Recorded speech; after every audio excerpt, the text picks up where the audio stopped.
기도드리시겠습니다. 우리의 존재의 이유가 되어주신 주님, 예배의 주인이시자 믿음의 주인 되시는 주님만을 경배합니다. 오늘 이 예배의 자리와 시간이 얼마나 귀중한지 다시금 깨닫게 하시니 참으로 감사드립니다. 우리의 모든 걸 주님께 올려드리며 우리에게 생명의 길을 밝히 보이시는 우리 주 예수 그리스도의 이름으로 기도드렸습니다. 아멘. 자, 오늘은 존재의 이유라는 말씀으로 주님의 은혜를 함께 나누도록 하시겠습니다. 아바스 키아로스타미 감독의 내 친구의 집은 어디인가 라는 영화가 있습니다. 이 영화는 1980년대 이란의 가난한 시골 마을을 배경으로 합니다. 주인공인 아마드는 초등학교 1학년 정도의 아주 어린 꼬마 아이입니다. 학교에는 엄청 무서운 담임 선생님이 있었습니다. 그런데 숙제 검사를 하다가 주인공의 짝꿍인 네마자데가 선생님한테 무지하게 혼나고 펑펑 울게 됩니다. 그 이유는 숙제를 자기 공책에 안 해왔다는 것이었습니다. 선생님은 숙제는 자기 공책에 해야지 예전 숙제랑 지난번 숙제랑 비교할 수 있다면서 반드시 숙제는 늘 해오던 자기 공책에 해와야만 한다고 혼을 냅니다. 심지어 영화에서는 짝꿍 애한테 다음번에도 숙제를 자기 공책에 너의 공책에 해오지 않으면 퇴학이라고 하면서 겁을 줍니다. 그리고 주인공 아마드는 학교가 끝나고 집에 돌아와서 가방을 열곤 깜짝 놀라게 됩니다. 예상하셨다시피 짝꿍의 공책까지 자기가 가져와 버린 겁니다. 공책이 똑같이 생겨서 말입니다. 이 아이는 친구의 집을 찾아가서 공책을 돌려주기로 합니다. 그래서 영화의 제목이 내 친구의 집은 어디인가입니다. 그런데 아무리 해도 친구의 집을 찾을 수가 없었습니다.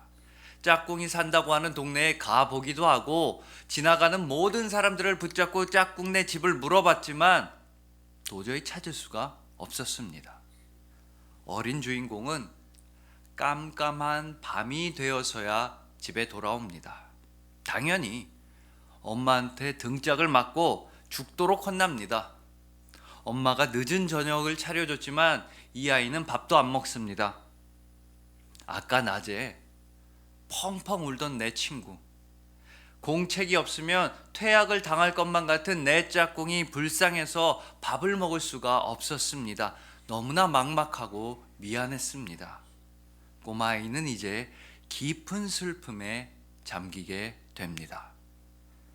자, 그리고 다음날 아침입니다. 선생님은 역시나 숙제 검사를 하기 시작하십니다. 자기 공책이 없는 짝꿍아이는 자기 차례가 오기 전부터 이미 눈물을 줄줄 흘리고 있습니다. 무서웠기 때문이죠. 그런데 그때 교실 문이 드르륵 열리면서 주인공 아마드가 등장합니다. 오자마자 선생님한테 지각했다고 또 혼나고서는 자기 자리로 갑니다. 그리고 울고 있는 짝꿍의 귀에 이렇게 속삭입니다. 괜찮아, 울지 마. 내가 너 숙제까지 다 해봤어. 이 어린아이는 원래는 친구의 집을 찾아서 그 친구한테 공책을 돌려주는 게 최선이라고 생각했습니다. 친구한테 공책을 돌려줘야지 친구가 혼도 나지 않고 퇴학도 안 당할 거라고 생각했던 것입니다.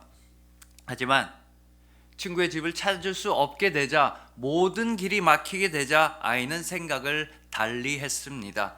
친구의 집을 찾는 게 아니라 친구의 공책에 자기가 직접 숙제를 대신해서 건네주기로 결정한 것이었습니다. 가장 어려운 순간에 친구를 위로하고 또 친구를 사랑할 수 있는 가장 좋은 길을 찾았던 것입니다. 그리고 오늘 본문 역시 그 아무리 힘겨운 상황 속에서도 우리가 주님의 사랑과 은혜를 나누면서 살아갈 수 있는 길을 제시하고 있습니다. 가장 극한의 고통 속에서도 우리가 반드시 이 세상에 존재해야만 하는 이유를 오늘 본문은 우리에게 깨닫게 하고 있습니다. 지금부터 오늘 본문이 비춰주는 그 밝은 길 속으로 함께 들어가 보도록 하시겠습니다.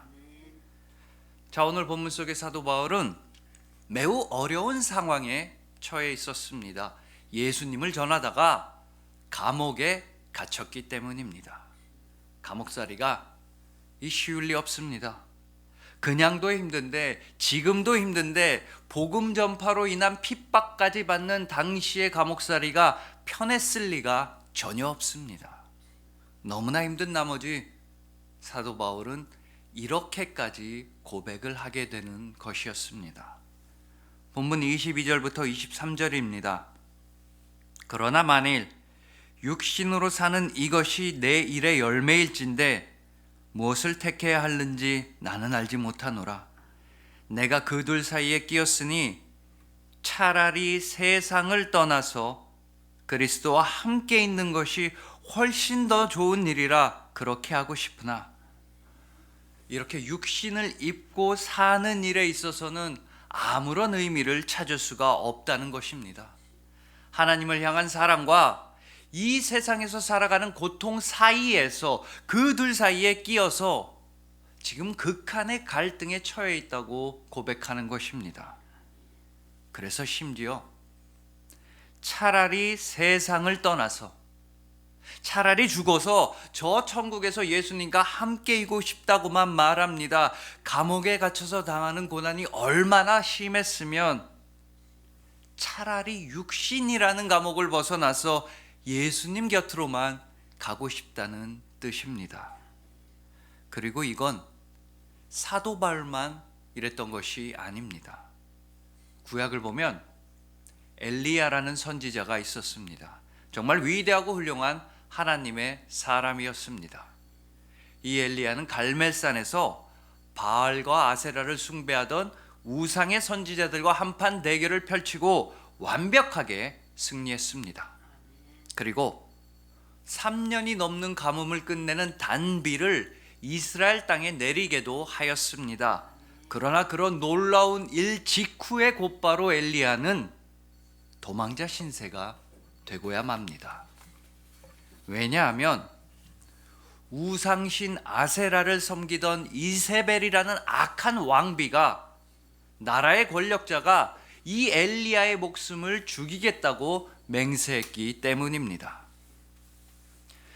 이세벨 왕비의 폭력과 위협을 피해 아무도 없는 광야로 도망친 엘리야는 하나님께 이렇게 기도합니다. 열왕기상 19장 4절입니다. 자기 자신은 광야로 들어가 하룻길쯤 가서 한 로뎀 나무 아래에 앉아서 자기가 죽기를 원하여 이르되, 여호와여 넉넉하오니 지금 내 생명을 거두시옵소서. 나는 내 조상들보다 낫지 못하니이다 하고, 자기가 죽기를 원하여 이르되, 하나님 지금 내 생명을 거두어 주시옵소서. 엘리야는 오직 죽기만을 구했습니다. 마치 오늘 본문의 사도 바울처럼 말입니다. 이처럼 세상을 살아가는 건 절대 쉽지가 않습니다. 특히나 그리스도인으로서, 하나님의 사람으로서 이 악한 세상을 살아가는 건 어려울 때가 많습니다. 예수님을 믿는다고 해서 모든 일이 다 잘 풀리는 건 아닙니다. 교회에 다닌다고 해서 무조건 승진이 된다거나 무조건 많은 돈을 벌게 되는 것도 아닙니다. 오히려 하나님의 뜻에 합당하게 선한 양심을 가지고 세상을 살아가다 보면 부정직한 돈이나 옳지 못한 출세의 길을 멀리 해야만 할 때가 있는 것입니다. 하지만 예수님을 믿는다는 건 모든 일이 잘 풀리지 않을 때에도 예수님을 믿는 것입니다. 가정과 직장에서 어려움이 있을 때에도 예수님을 믿는 것입니다. 이 믿음이란 세상에서의 성공을 보장해주는 백지수표가 아닙니다. 믿음이란 세상에서의 실패에도 불구하고 놓치지 않는 구명조끼와도 같은 것입니다. 그리고 생명을 보장하는 건 백지수표가 아니라 구명조끼입니다. 바로 믿음입니다. 그러니 일단 우리가 힘들다는 걸, 우리의 인생이 어렵다는 걸 인정해야 합니다. 그러면서 우리의 고난과 역경을 모두 다 주님 앞에서 털어놓아야 하는 것입니다. 소설가 김혜란은 불완전이라는 말에 대해서, 불완전이라는 단어에 대해서 다음과 같은 글을 쓴 적이 있습니다. 잠시 한자로 아니 불자를 한번 떠올려 보시길 바랍니다. 그러면서 김혜란 작가는 불완전이란 단어는 파라솔 모양의 아니 불자가 완전이라는 단어 앞에 붙어서 완전에게 그늘을 만들어주는 풍경 같다고 말했습니다. 완전해야 한다는 강박을 조금 내려놓아도 괜찮다는 말로 들렸습니다. 여러분, 이 세상에 완전한 사람은 없습니다. 실수가 없는 사람도 없고 잘못 없는 사람도 없습니다. 고난과 역경이라고는 아예 없고 마음의 상처가 전혀 없는 사람은 아무도 없습니다. 모두가 불완전하게 살아갑니다.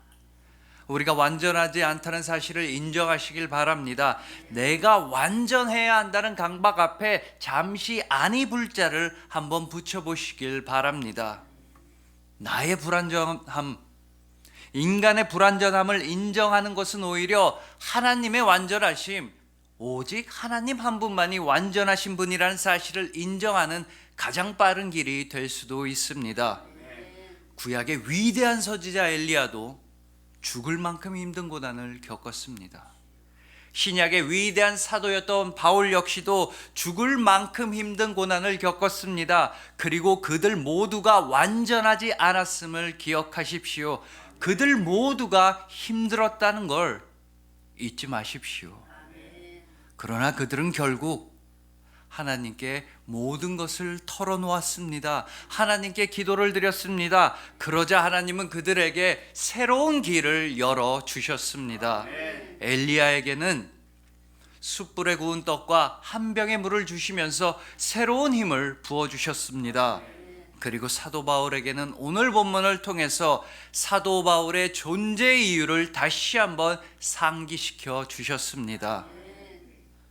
물론 안타깝게도 이 세상을 살아가다 보면 인생이 너무나 힘들거나 외로울 때가 많이 있습니다. 돈 때문이든 직장 때문이든 아니면 또 사람들과의 여러 관계에서든지 너무나 힘들고 특히나 외롭고 슬플 때가 있습니다. 그래서 마치 이 넓은 세상에 나 홀로 외롭게 던져진 것처럼, 버려진 것처럼 느껴질 때가 있습니다. 누구나 그럴 때가 있습니다. 하지만 그럼에도 불구하고 우리 그리스도인이 잊어서는 안 되는 사실이 하나 있습니다. 그것은 바로 하나님께서 친히 우리를 지금 이 세상으로 보내셨다는 사실입니다. 우리가 지금 이 세상 가운데 살아가고 있다는 건 분명한 의미와 목적이 있기 때문입니다. 세상과 우리를 향하신 하나님 아버지의 아름다운 의미, 하나님의 고귀한 목적이 있는 것입니다. 그러니 우리가 가장 먼저 확실히 해두어야 하는 건 우리는 아무런 목적도 없이 아무런 의미도 없이 세상에 버려진 존재가 절대로 아니라는 사실입니다. 여러분은 버려진 존재, 잊혀진 존재가 절대 아닙니다.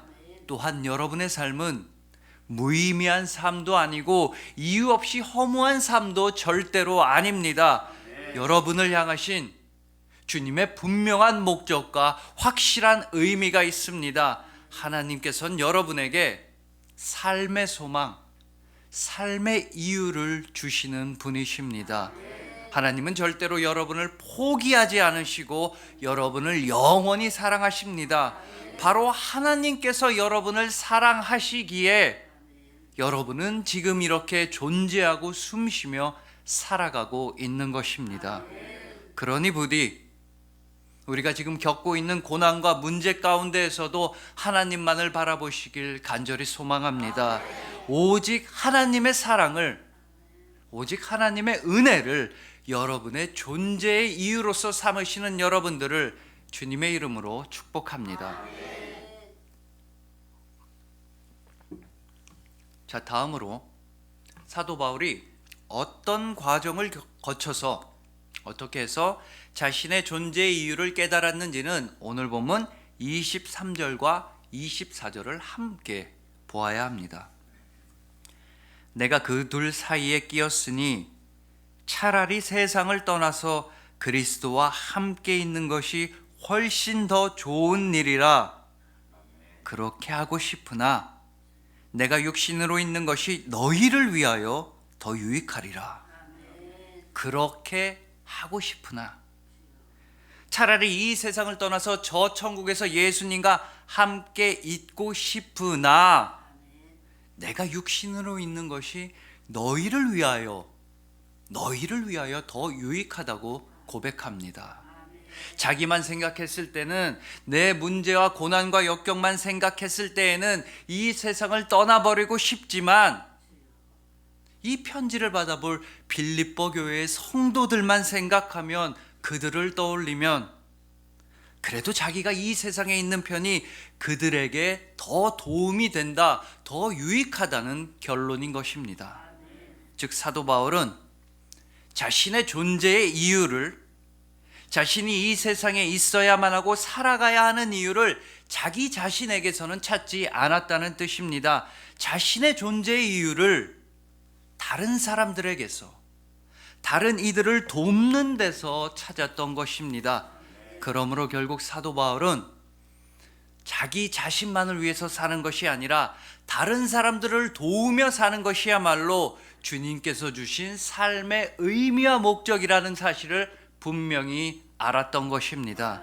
이것이 우리 그리스도인의 존재의 이유입니다. 그리스도인은 다른 이들에게 빛과 소금이 되기 위해서 존재하며 살아갑니다. 고대 그리스의 철학자 플라톤은 동굴의 비유라는 이야기를 한 적이 있습니다. 자, 어떤 깊숙한 동굴이 있다고 한번 상상해 봅시다. 그곳에는 죄수들이 꽁꽁 묶여 있습니다. 그것도 동굴 안쪽에 깊숙한 벽면만을 바라보게 해서 그 방향으로 죄수들은 족쇄에 묶여 있습니다. 동굴의 입구를 통해서는 아주 희미한 빛이, 아주 옅은 빛이 들어옵니다. 그러면 동굴 안쪽 벽면에는 그림자가 생기게 됩니다. 동굴 입구에서 들어오는 빛을 통해 다름이 아니라 죄수들 본인들의 그림자가 동굴 안쪽 벽면에 생기게 됩니다. 그런데 이 죄수들은 단 한 번도 바깥에 나가본 적이 없다는 설정이기 때문에 자기들이 보고 있는 그림자가 진짜라고, 그저 그림자나 허상이 아니라 진짜 현실이라고 믿게 됩니다. 벽에 생기는 그림자야말로 진짜 세상이고 이 세상의 전부라고 그곳에 있는 죄수들은 철석같이 믿게 되는 것입니다. 그런데 어느 순간 단 한 명의 죄수가 족쇄에서 벗어나게 됩니다. 그는 자유롭게 움직일 수 있게 되었습니다. 그러자 그는 가장 먼저 뒤를 돌아보게 됩니다. 그림자가 아닌 진짜 세상이 있다는 것을 감지하고 동굴 밖으로의 탈출을 감행하게 됩니다. 그런데 아뿔싸, 그는 동굴에서 나오자마자 눈을 뜰 수가 없었습니다. 잘 아시다시피 어두운데 오래 있다가 밖에 환한 데 나오면 눈이 부셔서 눈을 뜰 수가 없습니다. 시간이 한참 흐른 뒤에야 그 사람은 눈을 뜨고서는 기절할 정도로 놀라게 됩니다. 그가 올려다본 하늘에는 태양이 있었기 때문입니다.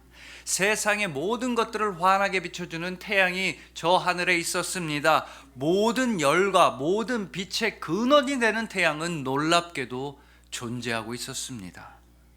지금까지는 평생 동굴 벽면 안쪽에 있는 그림자들만이 세상의 전부라고 믿어왔는데, 동굴의 벽면만이 세상의 모든 것이라고 알고 있었는데, 진짜 세상에는 놀라운 태양빛이 비추고 있었던 것입니다. 그리고 이제부터가 중요합니다. 바깥 세상으로 나오게 된 그는, 자유롭게 되었던 그는 동굴로 다시 돌아갑니다. 동굴로 돌아가서는 자신의 동료들에게 밖으로 나가자고, 바깥을 한번 보라고 말합니다. 밖에 진짜 세상이 있으니까, 밖에야말로 환하고 놀란 태양빛이 있으니까 어서 나가자고 동료들에게 말합니다. 하지만 죄수들은 코웃음을 칩니다. 이 사람의 말을 믿지 않습니다. 무슨 소리야? 여기 버젓이 그림자 세상이 움직이고 존재하는데 어디서 거짓말을 하는 거야? 태양 같은 건 없어. 이놈, 우리를 현혹시키는 아주 못된 놈이구나. 자, 우리는 여기서 그리스도인이 살아가는 존재의 이유를, 그 목적을 한번 엿볼 수 있습니다. 이 사람은 자기 혼자서만 자유를 누리지 않았습니다. 자기 혼자서만 아름답고 따뜻한 태양빛을 만끽하지 않았습니다. 그는 결국 다시 돌아갔습니다. 자신과 똑같은 처지였던 죄수들에게로 돌아갔습니다. 그들에게도 태양을 알려주고 싶었기 때문입니다. 그들에게도 진짜 세상에서 살아가는 자유를 알려주기 위해서였습니다. 우리도 이 사람처럼 진짜 태양, 진짜 세상을 분명히 맛보고 아는 사람들입니다. 우리는 바로 예수 그리스도의 사랑과 생명을 분명히 느끼고 분명히 누리는 사람들입니다. 하지만 우리는 여기서 만족하거나 여기서 멈추어서는 안 됩니다. 우리는 주님의 생명과 사랑을 우리 안에서만 머무르게 하지는 않습니다. 주님의 영원한 생명과 사랑을 반드시 이 땅의 다른 사람들에게도 전하면서 우리는 살아갑니다. 요한복음 17장 18절에서 예수님께서 하신 말씀입니다. 아버지께서 나를 세상에 보내신 것 같이 나도 그들을 세상에 보내었고, 하나님 아버지께서 예수님을 세상에 보내신 것처럼 예수님께서도 우리들을 세상으로 보내신다고 말씀하십니다. 그리고 예수님은 우리 모두에게 사랑과 생명을 주시기 위해 이 땅에 오셨습니다. 예수님은 당신의 생명만을 위해서 이 땅에 오신 것도 아니었고, 당신 자신만을 사랑하시기 위해 이 세상에 나타나신 게 아니었습니다. 예수님은 오직 우리에게 생명을 주시고 또 주시기 위해 이 땅에 오셨습니다. 우리를 사랑하시고 또 사랑하시려고 이 세상에 나타나셨습니다. 요한복음 10장 10절의 하반절입니다. 내가 온 것은 양으로 생명을 얻게 하고 더 풍성히 얻게 하려는 것이라. 예수님은 정말로 당신의 영원하고 무한하신 생명과 사랑을 우리에게 아낌없이 나누어 주셨습니다. 그러니 우리 역시도 주님께 받은 생명과 사랑을 아낌없이 나누어 주어야 합니다. 그리스도인들은요, 소유와 집착으로서 살아가는 사람들이 아니라 나눔과 헌신을 통해, 봉사를 통해 살아가는 사람들입니다. 동굴 안에 갇혀 있는 자들을 긍휼히 여기시길 소망합니다. 사도 바울처럼 삶의 이유와 존재의 이유를 나 자신보다는 다른 사람들의 유익을 위해, 다른 사람들을 돕는 데서 찾으시길 소망합니다. 이 세상에 생명과 사랑을 풍성히 나누어 주셨던 오직 예수님을 본받으시는 여러분들을 주님의 이름으로 축복합니다. 자, 마지막으로 오늘 본문 25절에서 사도 바울은 다음과 같이 말합니다. 내가 살 것과 너희 믿음의 진보와 기쁨을 위하여 너희 무리와 함께 거할 이것을 확실히 아노니. 이처럼 본문 25절에서 사도 바울은 두 가지 사실을 확실히 안다고 말합니다. 첫째, 자신이 이대로 죽지 않고 계속해서 살아갈 것을 확실히 압니다. 두 번째는, 이 두 번째가 중요한데요, 빌립보 성도들의 믿음의 진보와 기쁨을 위해서, 오직 성도들을 위해서 그들과 함께 지낼 날이 올 것이라는 것을 확실히 안다고 고백합니다. 성도들을 위한 삶, 이것이 사도 바울이 확실하게 알았던 자신의 생명의 이유이자 존재의 이유였습니다.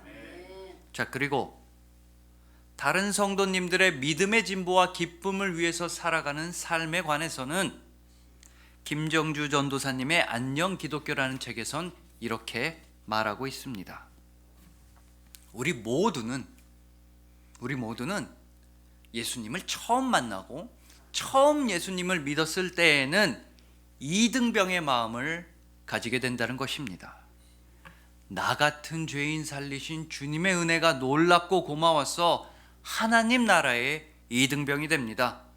그래서 내가 옛날에는 무슨 일을 했고, 내가 돈이나 명예를 얼마나 많이 가졌었고, 내가 어떤 사람이었으며 또 어떤 지위였는지를 다 잊어버리고 모두 다 내려놓고 이등병의 마음이 된다는 것입니다.